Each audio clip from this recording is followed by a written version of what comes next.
My dear student, আমরা YouTube চ্যানেলের মাধ্যমে ক্লাস করছি। আমরা দশম শ্রেণীর দ্বিতীয় অধ্যায়ের কোষ বিভাজন পড়ছি। গতদিন আমরা কোষ বিভাজনের মাইটোসিস পদ্ধতি পর্যন্ত আমরা পড়া শেষ করেছি। মাইটোসিস কোষ বিভাজন কাকে বলে, কোথায় ঘটে, কিভাবে ঘটে, জীবজগতে এই বিভাজনের তাৎপর্য কী, এই সমগ্র বিষয় নিয়ে আমরা আলোচনা শেষ করেছি। আজকে আমাদের আলোচ্য বিষয় মিওসিস কোষ বিভাজন। আমরা ইতিমধ্যে জেনে নিয়েছি মিওসিস কোষ বিভাজনও উন্নত শ্রেণীর জীবজগতে এবং কিছু অনুন্নত শ্রেণীর জীবজগতেও সংগঠিত হয়ে থাকে। এক কথায় যাদের জীবনে যৌনক্রম দেখা যায়, অর্থাৎ হ্যাপ্লয়েড এবং ডিপ্লয়েড দশার চক্রাকার আবর্তন ঘটে, সেই সমস্ত জীবদেহেই উন্নত অনুন্নত এই সমস্ত জীবদেহেই মিওসিস কোষ বিভাজন সংগঠিত হয়। আমরা প্রথমে একটু দেখে নেব এই মিওসিস বিভাজন মূলত কিভাবে হয়। মিওসিস বিভাজনে সাধারণত একটি মাতৃকোষ, মিওসিস বিভাজন যে কোষে সংগঠিত হবে সেই কোষ, এই কোষ জনন মাতৃকোষ মানে গ্যামেট মাতৃকোষ হতে পারে, রেণু মাতৃকোষ হতে পারে, আবার কখনো কখনো জাইগোটও হতে পারে, সেটা আমরা পরে আলোচনা করে নেব। এই কোষ, ধরা যাক এই কোষের ক্রোমোজোম সংখ্যা 2n = 10, 2n = 10 এর ক্রোমোজোম সংখ্যা এই জীবের, এই কোষের। এবার এই কোষটি প্রথমে এই কোষটি বিভাজিত হবে প্রথম ধাপে, যেটাকে আমরা বলবো মিওসিস অন। তার দুটি পর্যায়, ক্যারিওকাইনেসিস এবং সাইটোকাইনেসিস, দুটি পর্যায়। প্রথম পর্যায়ে এই কোষটি বিভাজিত হয়ে একটি কোষের মধ্যেই দুটি নিউক্লিয়াস তৈরি হবে। একটি কোষের মধ্যে দুটি নিউক্লিয়াস তৈরি হলো। এই পর্যায়টুকুকে বলা হয় ক্যারিওকাইনেসিস অন। ক্যারিওকাইনেসিস অন এখানে চারটি পর্যায়ের মাধ্যমে হবে: prophase on, metaphase on, anaphase on, telophase on. এই চারটি পর্যায়ের মধ্যে এই ক্যারিওকাইনেসিস অন সংগঠিত হবে। এর মধ্যে প্রোফেজ অন আবার 5টা উপদশায় সংগঠিত হবে। প্রোফেজ অনের থাকবে 5টা উপদশা। কি সেই উপদশাগুলো? লেপ্টোটিন,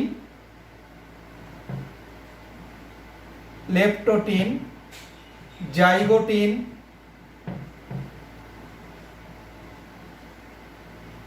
প্যাকাইটিন,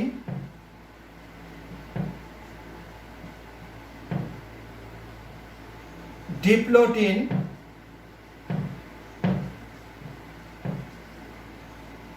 এবং ডায়াকাইনেসিস।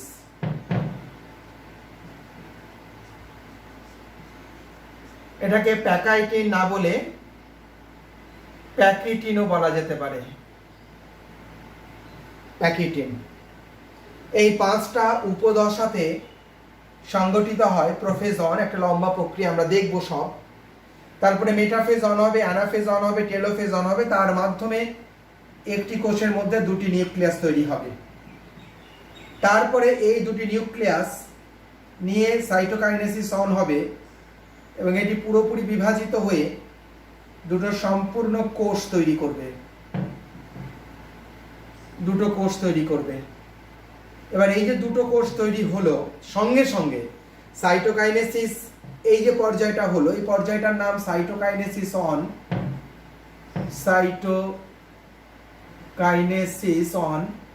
সাইটোকাইনেসিস অন শেষ হতে না হতেই আবার মিওসিস 2 শুরু হয়ে যায়, অর্থাৎ এই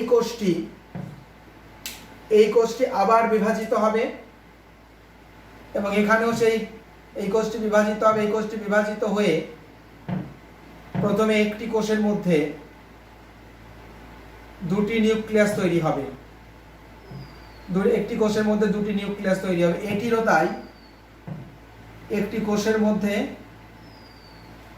দুটি নিউক্লিয়াস তৈরি হবে।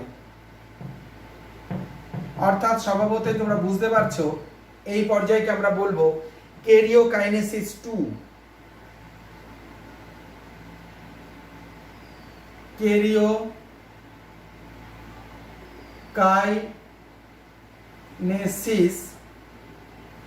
2, একটা কোষে দুটো নিউক্লিয়াস হলো, তারপর আবার সাইটোকাইনেসিস 2 হবে, হয়ে এই কোষটা থেকে দুটো কোষ তৈরি করবে, যার প্রত্যেকটাতে একটা করে নিউক্লিয়াস যাবে। এই কোষটা থেকেও দুটো নিউক্লিয়াস আলাদা হবে, দুটো কোষ আলাদা হবে, দুটো কোষ তৈরি হবে। এটা থেকেও দুটো কোষ তৈরি হবে, সম্পূর্ণ দুটো কোষ তৈরি হয়ে যাবে।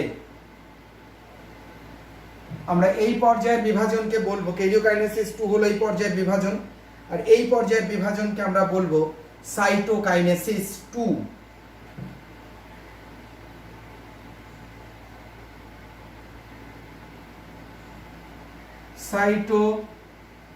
সাইটোকাইনেসিস 2, এইভাবে মিওসিস বিভাজন সংগঠিত হবে। তাহলে এখানে দেখো, প্রথমে ক্যারিওকাইনেসিস অন, সাইটোকাইনেসিস অন হয়ে একটি কোষ থেকে দুটি কোষ হলো, তারপর সঙ্গে সঙ্গে এই সাইটোকাইনেসিস অন শেষ হতে না হতেই ক্যারিওকাইনেসিস 2 শুরু হয়ে গেল।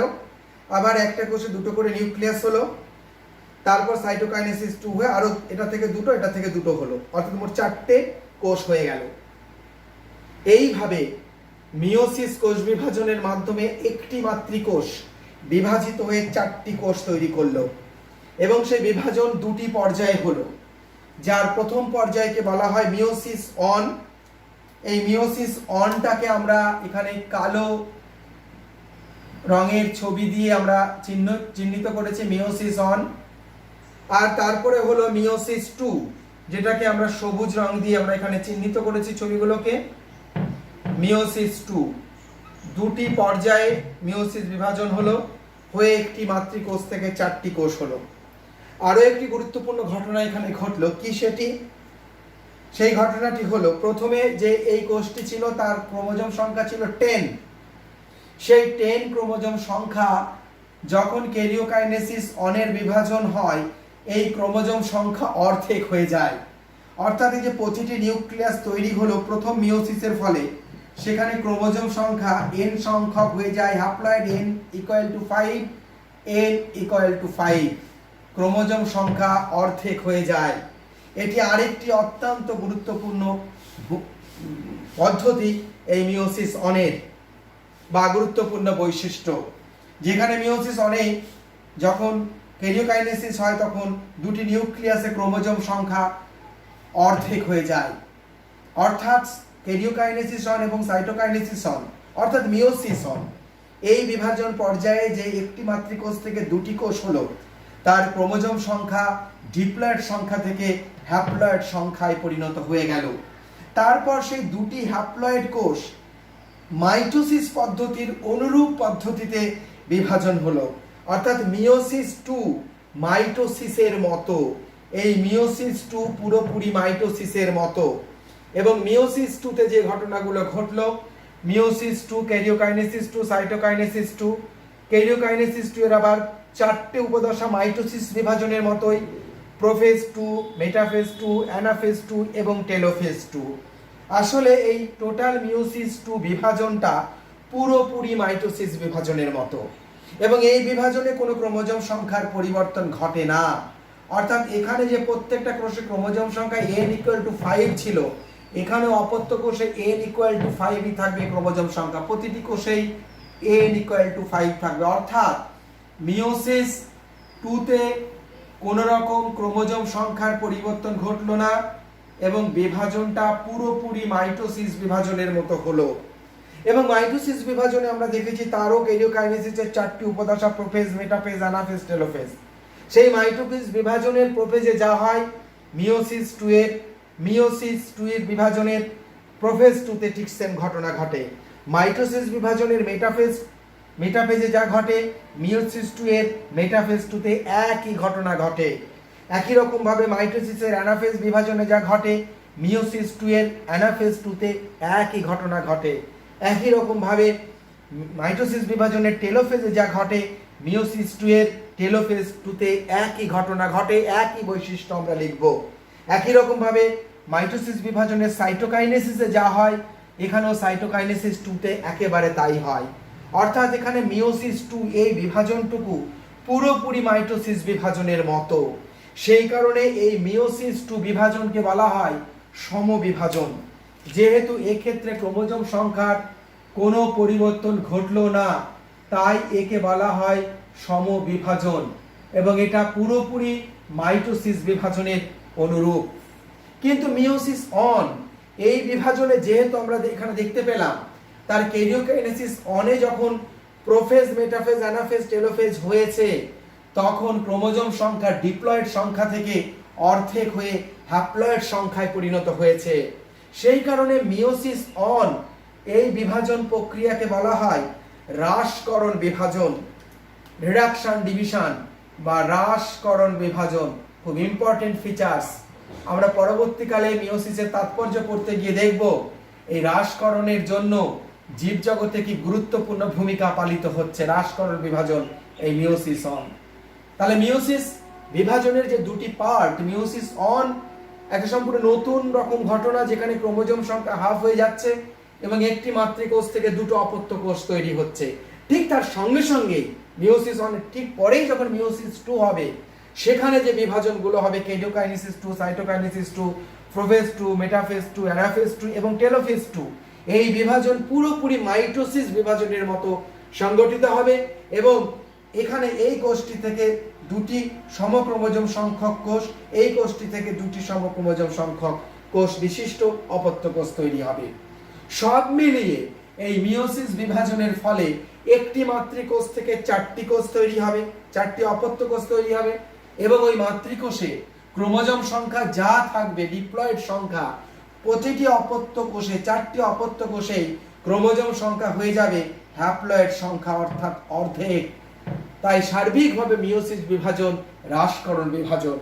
কিন্তু একেবারে সুনির্দিষ্টভাবে আমি যদি বলি মিওসিসের মিওসিস অন পার্টটুকু হচ্ছে হ্রাসকরণ বিভাজন এবং মিওসিসের 2 পার্টটুকু সমবিভাজন এবং মিওসিসের 2 পার্টটুকু একেবারে মাইটোসিস বিভাজনের মতো। এই অংশটা মাইটোসিস বিভাজন থেকে একটু আলাদা নয়। অর্থাৎ মাইটোসিস বিভাজনে আমরা প্রতিটি ধাপে যে বৈশিষ্ট্যগুলো পড়েছি এখানে সেই বৈশিষ্ট্যগুলোই চলে আসবে। কিন্তু মিওসিস অনের ক্ষেত্রে ক্যারিওকাইনেসিস অন এবং সাইটোকাইনেসিস অনে অনেক ঘটনার পার্থক্য ঘটবে। মূলত সাইটোকাইনেসিসে অনেক ঘটনা ঘটবে যেগুলি মাইটোসিস বিভাজনে ঘটে না। এবং এই ক্যারিওকাইনেসিস অনের যে 4টে উপদশা প্রোফেজন, মেটাফেজন, অ্যানাফেজন এবং টেলোফেজন, তার মধ্যে প্রোফেজন প্রক্রিয়াটি সবচেয়ে বড় এবং এখানে অনেকগুলো ঘটনা ঘটবে। তার আবার 5টি উপদশা লেপ্টোটিন, জাইগোটিন, প্যাকিটিন বা প্যাকাইটিন, ডিপ্লোটিন এবং ডায়াকাইনেসিস। তার মানে এই 5টি উপদশার পরে হবে মেটাফেজন, তারপরে টেলোফেজন, তারপরে অ্যানাফেজন, তারপরে সাইটোকাইনেসিসন, তারপরে পরেই শুরু হয়ে যাবে মিওসিস 2 এর ক্যারিওকাইনেসিস 2। ক্যারিওকাইনেসিস 2 এর 4টি পর্যায় হবে, তারপর সাইটোকাইনেসিস 2 হবে। এইভাবে একটি মাতৃকোষ 4টি হ্যাপ্লয়েড কোষ তৈরি করবে যার ক্রোমোজোম সংখ্যা হয়ে যাবে মাতৃকোষের অর্ধেক। তাহলে এতক্ষণের আলোচনা থেকে আমরা বুঝতে পারলাম মিওসিস বিভাজন একটা বিস্তৃত প্রক্রিয়া। তার কতগুলি দশা উপদশা তার সমগ্র চার্ট এখান থেকে আমরা নিলাম, প্রত্যেকটা ধাপ আমাদের মনে রাখতে হবে। তার সঙ্গে সঙ্গে আমরা সার্বিকভাবে বুঝে নিলাম একটি মাতৃকোষ কিভাবে প্রথমে মিওসিস অনে বিভাজিত হয়ে দুটি হ্যাপ্লয়েড কোষ, তারপর তারাও আবার বিভাজিত হয়ে মিওসিস 2 এর মাধ্যমে আরো দুটি মোট 4টি হ্যাপ্লয়েড কোষ তৈরি করলো। অর্থাৎ সার্বিকভাবে মিওসিস বিভাজন মাতৃকোষে কিভাবে সংগঠিত হলো সেই ধারণা আমরা এখান থেকে নিয়ে নিলাম। আমাদের পরবর্তী আলোচ্য বিষয়ে আমরা যাব। তার আগে আমরা এখান থেকে কতগুলো প্রশ্নের যদি আমরা একটু আলোচনা করে নিই। মিওসিস বিভাজন কাকে বলে? তাহলে আমরা বলবো যে বিভাজন পদ্ধতিতে একটি ডিপ্লয়েড মাতৃকোষ মিওসিস 1 এবং মিওসিস 2 দুটি পর্যায়ে বিভাজিত হয়ে মোট 4টি হ্যাপ্লয়েড ক্রোমোজোম বিশিষ্ট অপত্য কোষ তৈরি করে তাকে বলা হয় মিওসিস বিভাজন। মিওসিস বিভাজনের কয়টি ভাগ, কয়টি পর্যায় আমরা বিস্তৃতভাবে এই ছক থেকে সেটা আয়ত্ত করে নেব, সেটা আমরা সেখান থেকে লিখতে পারবো। মিওসিস বিভাজনের কোন পর্যায়কে হ্রাসকরণ বিভাজন বলা হয়? মিওসিস অনকে হ্রাসকরণ বিভাজন বলা হয়। মিওসিস বিভাজনের কোন পর্যায়কে সমবিভাজন বলা হয়? মিওসিস 2 পর্যায়কে সমবিভাজন বলা হয়। কেন মিওসিস অন পর্যায়কে হ্রাসকরণ বিভাজন বলা হয়? তার কারণ মিওসিস অন পর্যায়ে একটি মাতৃকোষ বিভাজিত হয়ে যে দুটি অপত্য কোষ তৈরি হয় তার ক্রোমোজোম সংখ্যা মাতৃকোষের অর্ধেক হয়ে যায়। অর্থাৎ ডিপ্লয়েড ক্রোমোজোম বিশিষ্ট কোষ মাতৃকোষ হ্যাপ্লয়েড ক্রোমোজোম বিশিষ্ট অপত্য কোষ তৈরি করে। তাই মিওসিস অনকে বলা হয় হ্রাসকরণ বিভাজন। মিওসিস 2 কে সমবিভাজন কেন বলা হয়? তার কারণ মিওসিস 2 বিভাজনের ফলে একটি মাতৃকোষ বিভাজিত হয়ে, অর্থাৎ এখানে এই যে মাতৃকোষ তৈরি হয়েছে, এই মাতৃকোষ এখানে এই কোষটি বা বিভাজিত হচ্ছে, যদিও বিভাজন সঙ্গে সঙ্গে হচ্ছে, এই কোষ বিভাজিত হয়ে দুটি কোষ তৈরি করছে, তার ক্রোমোজোম সংখ্যা কিন্তু এই কোষের সঙ্গে সেম থাকছে। n ইকুয়াল টু, এখানে যা আমরা উদাহরণটা দেখেছি, n equal to 5, n equal to 5, n equal to 5, এখানে এই কোষটা থেকে যে দুটো অপত্য কোষ তৈরি হলো 5। অর্থাৎ মিওসিস 2 পুরোপুরি মাইটোসিস বিভাজনের মতো এই বিভাজনে ক্রোমোজোম সংখ্যার কোনো পরিবর্তন ঘটলো না, তাই মিওসিস 2 কে আমরা সমবিভাজন বললাম। তাহলে এই প্রশ্নগুলি এবং তার সম্ভাব্য উত্তরগুলো আমরা এই জায়গা থেকে করতে পারবো। এবারে আমরা পরবর্তী আমাদের আলোচ্য বিষয়ে চলে যাব। আমাদের পরবর্তী আলোচ্য বিষয় এই মিওসিস বিভাজন কোথায় ঘটে, এই জায়গাটা আমরা একটু খুব ভালোভাবে বুঝে নেব। এখন মিওসিস বিভাজন এমনিতে সার্বিকভাবে বলা হয় জীবকোষের জনন মাতৃকোষে ঘটে। সার্বিকভাবে যদি বলা হয়, ব্রড সেন্সে আমরা বলে দেব জনন মাতৃকোষে ঘটে। অর্থাৎ যে কোষ থেকে ডিম্বাণু এবং শুক্রাণু তৈরি হবে সেই কোষে ঘটবে মিওসিস বিভাজন, সার্বিকভাবে এটা বলা হয়ে থাকে। কিন্তু আমরা যদি আরো পুঙ্খানুপুঙ্খভাবে দেখি তাহলে আমরা দেখব জীবজগতে মোট প্রধানত 3 প্রকারের মিওসিস বিভাজন হয়, 3 জায়গায় তারা সংগঠিত হয়। দেখা যাক কি কি সেই মিওসিস 3 প্রকারের। প্রথমে আসা যাক গ্যামেটিক মিওসিস। গ্যামেটিক মিওসিস, এই গ্যামেটিক মিওসিস তোমরা নামটা শুনে বুঝতে পারছো যে মিওসিস বিভাজন গ্যামেট সৃষ্টির সময় হবে, যে মিওসিস বিভাজন গ্যামেট সৃষ্টির সময় হবে তাকে বলা হবে গ্যামেটিক মিওসিস। অর্থাৎ যে মিওসিস পদ্ধতি সংগঠিত হবে জনন মাতৃকোষে, গ্যামেট মাতৃকোষে, গ্যামেট মাতৃকোষ, শুক্রাণু সৃষ্টি হবে, ডিম্বাণু সৃষ্টি হবে এই কোষ থেকে। স্বভাবতই এই কোষ বিভাজিত হয়ে মোট 4টি কোষ তৈরি করবে। এই বিভাজনে 4টি কোষ তৈরি হবে, একটি কোষ থেকে 4টি গ্যামেট তৈরি হবে। এটা গ্যামেট মাতৃকোষ, আর এগুলো তৈরি হয়েছে গ্যামেট। শুক্রাণু হতে পারে, ডিম্বাণু হতে পারে। শুক্রাণু মাতৃকোষ তৈরি করবে শুক্রাণু, ডিম্বাণু মাতৃকোষ তৈরি করবে ডিম্বাণু। শুক্রাণু ডিম্বাণুকে বলা হয় গ্যামেট। এখানে ক্রোমোজোম সংখ্যা 2n ইকুয়াল টু যদি 10 থাকে, এখানে প্রত্যেকটা কোষে ক্রোমোজোম সংখ্যা হয়ে যাবে n ইকুয়াল টু 5। তাই জনন মাতৃকোষ বা গ্যামেট মাতৃকোষে এই বিভাজন হচ্ছে, তাই একে বলা হচ্ছে গ্যামেটিক মিওসিস। এই মিওসিস সংগঠিত হবে উন্নত শ্রেণীর প্রাণীদেহে, মানুষ সহ, মানুষ, স্তন্যপায়ী, সরীসৃপ, উভয়চর প্রভৃতি উন্নত শ্রেণীর বিভিন্ন প্রাণীদের এই বিভাজন হবে এবং সেখানে শুক্রাশয় শুক্রাণু মাতৃকোষ বিভাজিত হয়ে 4টি হ্যাপ্লয়েড শুক্রাণু, ডিম্বাশয় ডিম্বাণু মাতৃকোষ, ডিপ্লয়েড ডিম্বাণু মাতৃকোষ বিভাজিত হয়ে 4টি হ্যাপ্লয়েড ডিম্বাণু তৈরি করবে। 2 নম্বর বিভাজন পদ্ধতি মিওসিসের আর একটা বিভাজন পদ্ধতি দেখা যায় জাইগোটিক মিওসিস। জাইগোটিক মিওসিস তোমরা নাম শুনে বুঝতে পারছো, জাইগোটে ঘটবে মিওসিস। জাইগোটে ঘটবে, কাদের জাইগোটে মিওসিস ঘটবে? এই মিওসিস ঘটবে কিছু নিম্ন শ্রেণীর উদ্ভিদের ক্ষেত্রে, প্রাণীর ক্ষেত্রে, যাদের মূল দেহটি হ্যাপ্লয়েড, যাদের মূল দেহটি হ্যাপ্লয়েড, তাদের ক্ষেত্রে যখন সেই মূল দেহে গ্যামেট তৈরি হবে, হ্যাপ্লয়েড দেহে আবার গ্যামেট তৈরির সময় তো মিওসিস হতে পারে না, তাহলে গ্যামেটে তো আবার ক্রোমোজোম অর্ধেক হয়ে যাবে। সেই কারণে এই সমস্ত দেহে যাদের মূল দেহটি হ্যাপ্লয়েড তাদের জনন কোষে গ্যামেট তৈরির সময় হয় মাইটোসিস বিভাজন। কি গ্যামেট তৈরি হলো মাইটোসিস বিভাজনে, সেই দুটো গ্যামেট মিলিত হয়ে যখন ডিপ্লয়েড জাইগোট তৈরি হলো, সেই জাইগোটে হবে মিওসিস বিভাজন। যেহেতু তাদের মূল দেহটি হ্যাপ্লয়েড, মূল দেহ থেকে মাইটোসিস পদ্ধতিতে হ্যাপ্লয়েড গ্যামেট তৈরি হয়, দুটো গ্যামেট মিলিত হয়ে জাইগোট তৈরি হয় ডিপ্লয়েড, এদের ডিপ্লয়েড দশাটি হলো জাইগোট। তাই সেই জাইগোট থেকে আবার পুনরায় হ্যাপ্লয়েড দেহ তৈরি হতে হবে, সেই কারণে সেই জাইগোট কোষের হবে মিওসিস বিভাজন, এবং জাইগোট কোষটি বিভাজিত হয়ে তৈরি করবে হ্যাপ্লয়েড কোষ। অর্থাৎ এই ক্ষেত্রে বিভাজন হবে জাইগোটে। জাইগোট বা জাইগোস্পোর, এই জাইগোট কোষটি বিভাজিত হয়ে এখানেও একই রকম ভাবে চারটি কোষ তৈরি করবে, একই রকম ভাবে চারটি কোষ তৈরি করবে। পদ্ধতি, মিওসিস বিভাজনের পদ্ধতির কোনো হেরফের নেই, পদ্ধতি যেটা আমরা আয়ত্ত করেছি আগেই ঠিক সেম পদ্ধতিতে ঘটবে। এই কোষে ক্রোমোজোম সংখ্যা, এই জাইগোটে ক্রোমোজোম সংখ্যা 2n ইকুয়াল টু যদি 20 হয়, এখানে প্রত্যেকটা কোষে chromosome n equal to 10, n equal to 10, n equal to 10, n equal to 10। Zygote এইভাবে বিভাজিত হচ্ছে বলে কি আমরা বলছি জাইগোটিক মিওসিস। কিছু কিছু জীবদেহে এই মিওসিস বিভাজনকে বলে স্পোরিক মিওসিস। স্পোরিক, তোমরা বুঝতে পারছো, স্পোর মানে রেণু, যেহেতু রেণু মাতৃকোষে মিওসিস হয় তাই তাকে বলা হয় স্পোরিক মিওসিস। এই স্পোরিক মিওসিস কোথায় হবে? যেমন ফার্নের ক্ষেত্রে হবে, ফার্নের ক্ষেত্রে হবে স্পোরিক মিওসিস, রেণু মাতৃকোষ মিওসিস পদ্ধতিতে বিভাজিত হবে।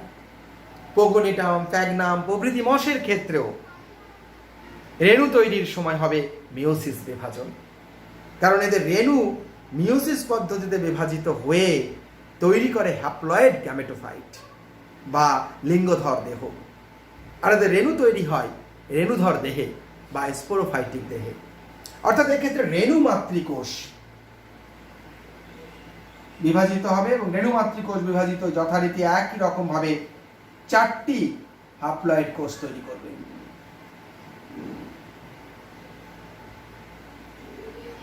চারটি হ্যাপ্লয়েড কোষ তৈরি করবে।